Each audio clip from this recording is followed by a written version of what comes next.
একদিন বাদশাহ হারুন আর রশিদ তার সালতানাতের মহলের মধ্যে বসেছিলেন। অত্যন্ত গরমের কারণে তার প্রচন্ড পরিমাণে পানি পিপাসা লাগলো। তখন সে মহলের কর্মরত লোকদেরকে বললেন, দ্রুত আমার জন্য ঠান্ডা পানি নিয়ে আসো। বাদশাহর হুকুম দেওয়ার কিছুক্ষণের মধ্যেই স্বর্ণের পেয়ালায় করে তার জন্য পানি নিয়ে আসা হলো। বাদশাহ সেই স্বর্ণের পেয়ালা হাতে নিয়ে পানি মুখে দেবে, এমন সময় তার পাশে বসে থাকা একজন বৃদ্ধ বুজুর্গ বলে উঠল, মহামান্বিত বাদশাহ, পানি পান করার আগে আমার একটা কথা শুনেন। বাদশাহ পানির পেয়ালা মুখের কাছ থেকে নিচে নামিয়ে বললেন, আচ্ছা ঠিক আছে বলেন। তখন সেই বুজুর্গ আলেম বলতে লাগলেন, বাদশাহ ধরেন একদিন হঠাৎ করে আপনার পানি পিপাসায় গলা শুকিয়ে গেল, আপনি তৃষ্ণার্ত হয়ে মৃত্যুর মুখে উপনীত হলেন। কিন্তু দুঃখের বিষয়, তখন সারা পৃথিবীর কোনো জায়গায় পানি নাই, শুধুমাত্র একজন লোকের হাতে এক পেয়ালা পানি আছে। মহামান্বিত বাদশাহ, ওই এক পেয়ালা পানি আপনি কত মূল্য দিয়ে কিনবেন? দরবেশের এই কথা শুনে বাদশাহ হারুন আর রশিদ বললেন, হুজুর ওই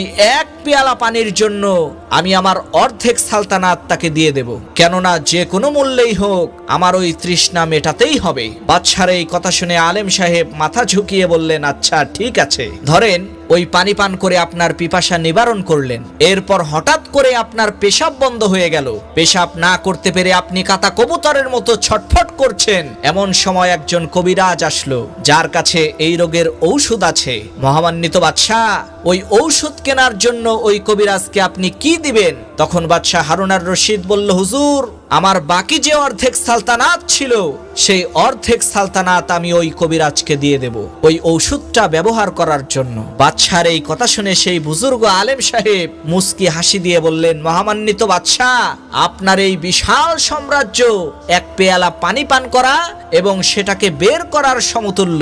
তাহলে চিন্তা করে দেখেন, আল্লাহ তাআলা আপনাকে জীবনে হাজারো লাখো বার পানি পান করিয়েছে। আল্লাহ তাআলার কত নিয়ামত আপনি ব্যবহার করেছেন। তাহলে একটু ভেবে দেখেন আল্লাহ তাআলার নিয়ামতের মূল্য কত।